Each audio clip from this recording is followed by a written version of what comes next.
તાજા સમાચાર તમારી ભાષામાં મેળવવા માટે ડાઉનલોડ કરો ગુજરાતી મિડ ડેની એપ। रामलला के दर्शन करने के लिए कौशल्या माता की धरती पे जो मेरे साथ दुर्व्यवहार किया गया और जिस तरीके का सलूक किया गया, मैं आपके पास नहीं पहुंच सकती अगर मुझे भारतीय जनता पार्टी की सरकार का, मोदी जी की सरकार का संरक्षण वहां नहीं मिलता। आज की कांग्रेस राम जी की विरोधी कांग्रेस है, हिंदू की विरोधी कांग्रेस है। मैं एक बहुत ही सकारात्मक सोच के साथ यहाँ आया हूँ। ये कि हो ही सोई जो राम रचि राखा, जो राम ने सोचा है वो आपको करना है। मैं चाहूँ तो दिन भर यहाँ बैठ के एक लंबा सा भाषण दे सकता हूँ और बहुतों से अच्छा भी दे सकता हूँ और बहुत देर तक दे सकता हूँ, जिसका कोई मायने नहीं है। मायने तब होगा जब मैं कुछ करके दिखाऊं।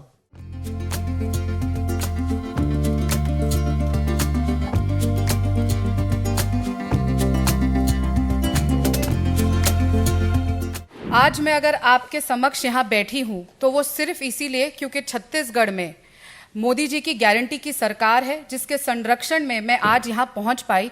वरना जिस तरीके से राम भक्त होने के लिए, रामलला के दर्शन करने के लिए कौशल्या माता की धरती पे जो मेरे साथ दुर्व्यवहार किया गया और जिस तरीके का सलूक किया गया, मैं आपके पास नहीं पहुँच सकती अगर मुझे भारतीय जनता पार्टी की सरकार का, मोदी जी की सरकार का संरक्षण वहाँ नहीं मिलता।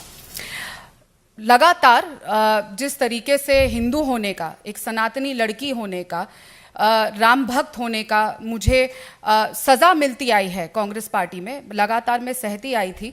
हमेशा से मैं ये सोचती थी, जब लोग कहते थे कि कांग्रेस राम जी की विरोधी नहीं है, क्योंकि हम तो समझते थे कि कांग्रेस पार्टी तो महात्मा गांधी जी की पार्टी है, जहाँ पे हर सभा की शुरुआत रघुपति राघव राजा राम से होती थी। लेकिन आज की कांग्रेस महात्मा गांधी जी की कांग्रेस नहीं है। आज की कांग्रेस राम जी की विरोधी कांग्रेस है, हिंदू की विरोधी कांग्रेस है।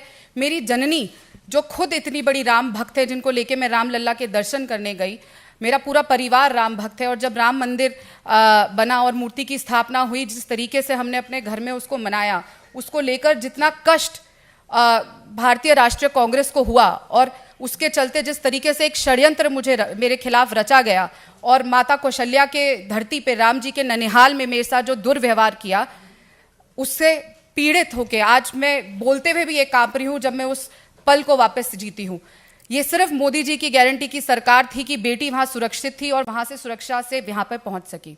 और मैं बहुत बहुत धन्यवाद देती हूँ नरेंद्र मोदी जी का, श्री अमित शाह जी का और साथ ही राष्ट्रीय अध्यक्ष श्री जेपी नड्डा जी का, कि उन्होंने मुझे मौका दिया है कि मैं रामलला के इतने विशाल परिवार का आज हिस्सा बन सकूं और भारतीय जनता पार्टी में शामिल हो सकूं। और एक मौका नरेंद्र मोदी जी के द्वारा, अमित शाह जी के द्वारा और जेपी नड्डा जी के द्वारा मुझे मिल रहा है विकसित भारत में अपना एक छोटा सा कंट्रीब्यूशन देने का और नेशन बिल्डिंग में, और भारत को सच में विश्व प्रसिद्ध, विश्व में सबसे बेहतरीन देश बनाने का ये मौका मिल रहा है। कल तक मुझे खुद मालूम नहीं था कि मैं आज यहाँ बैठूंगा,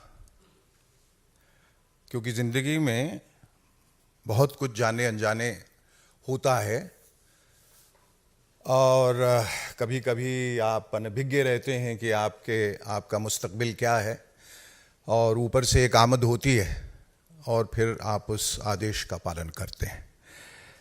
मैं एक बहुत ही सकारात्मक सोच के साथ यहाँ आया हूँ और सबसे पहले तो मैं ईश्वर का शुक्रिया अदा करूँगा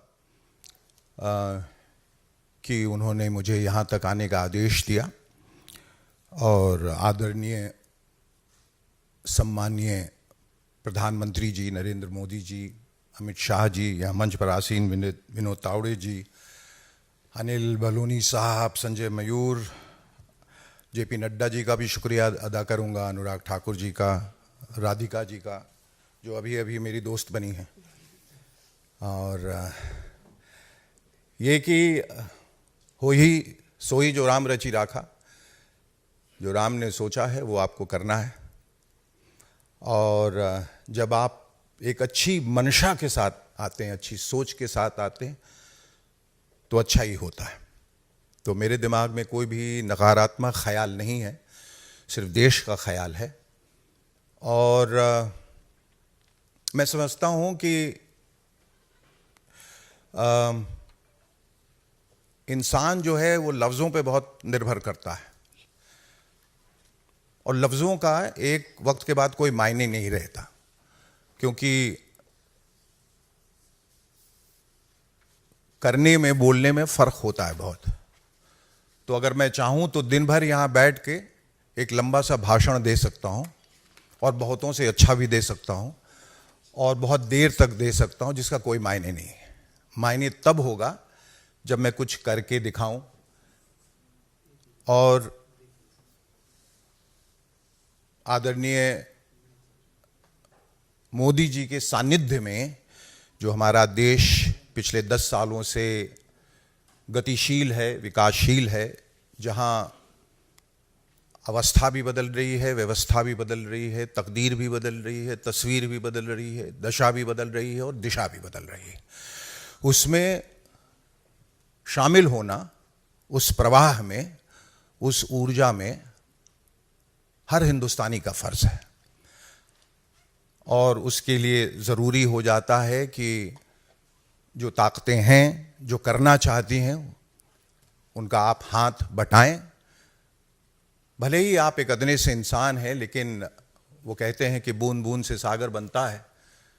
और मैं अपने आप को खुशकिस्मत समझता हूँ कि मुझे ये मौका मिला है। और जैसा मैंने पहले कहा कि ज़्यादा न बोलते हुए उस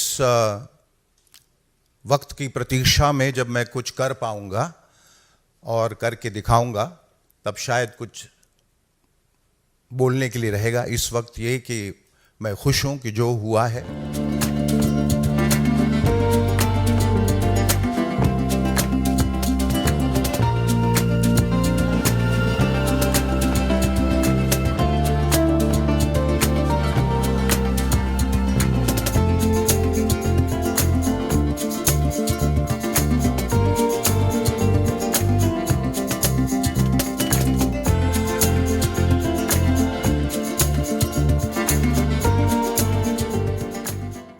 સબસ્ક્રાઇબ કરો ગુજરાતી મિડ ડે.